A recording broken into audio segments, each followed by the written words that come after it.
Welcome in. Ready for a deep dive? Today we're all about empowerment in education. Yeah, empowerment. We've got a whole stack of research here, and let me tell you, it's juicy. Okay, so empowerment. Big word? What's it actually mean in the context of education?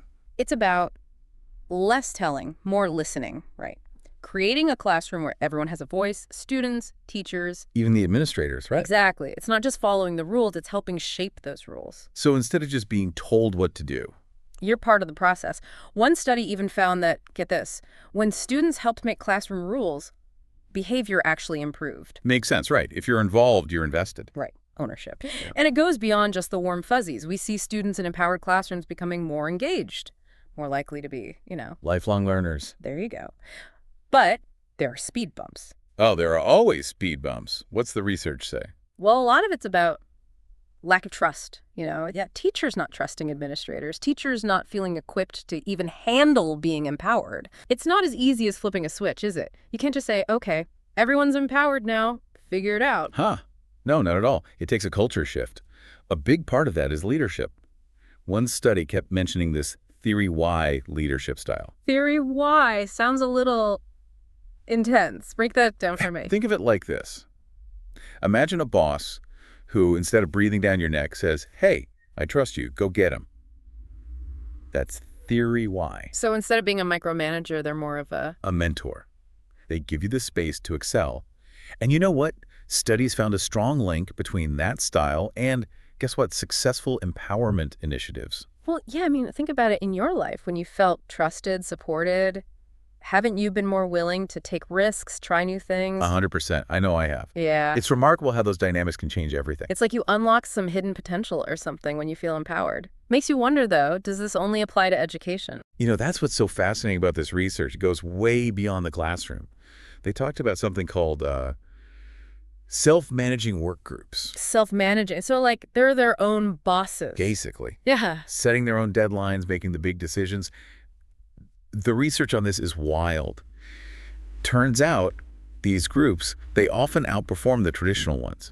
More creative, more adaptable. Because they're invested. They have skin in the game. Exactly. And it creates this ripple effect, right? Yeah. Empowered teachers lead to empowered students. Who then go on to be more engaged citizens. Bingo.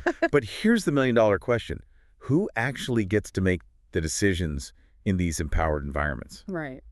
Because it can't be everyone all the time, right? Right. Someone's got to be in charge, ultimately. Well, that's where this whole idea of participatory decision-making comes in. Imagine a school where, teachers have a say in the curriculum, students have input on the rules. Even parents get a seat at the table. Exactly. It's about collaboration and consensus building. But of course, it's not always smooth sailing. Yeah, because people disagree. You're going to have different opinions, different priorities. For sure. That's why the research emphasizes open communication, being willing to compromise. It's not about getting your way. It's about finding the best way forward together. So less about my way or the highway, more about finding common ground. Exactly. And when you do that, you often get these amazing creative solutions because you're considering different viewpoints, anticipating problems. Which you might have missed otherwise. Makes you wonder why this isn't the norm, Well, it all comes down to one thing, finding the right balance. Balance between. Autonomy, giving people freedom, and accountability. Yeah. Because, you got to have some guardrails, right? Right. You can't just let things go completely off the rails. Exactly. The research called it trust, but verify. Give people the space to make decisions, but have systems in place to make sure things are moving in the right direction. It's like you're not just throwing someone in the deep end and saying, good luck. Yes. You're there to guide and support. But you also trust them to figure it out. That's the key. That trust, that belief in someone's abilities, that's what true empowerment is all about. It really makes you rethink this whole idea of education, huh? Like, we're not just filling up empty buckets anymore. It's more like lighting a fire. Yes, exactly. And with all this technology everywhere you look now, how does that even fit in? It's like information is everywhere. It's true.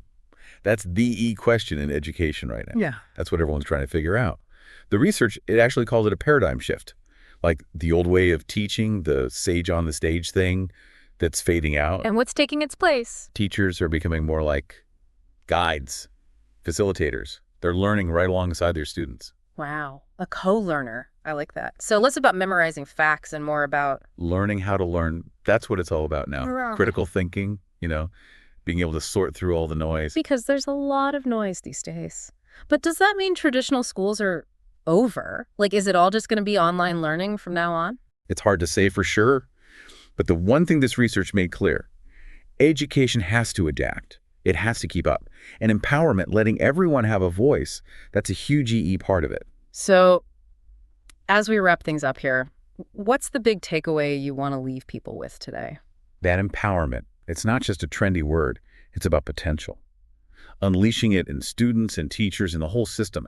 Everyone has something to offer, and we need to create spaces where those contributions can shine. Beautifully said.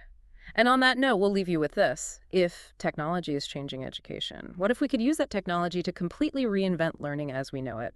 Something to think about. Thanks for diving in with us, everyone. Until next time.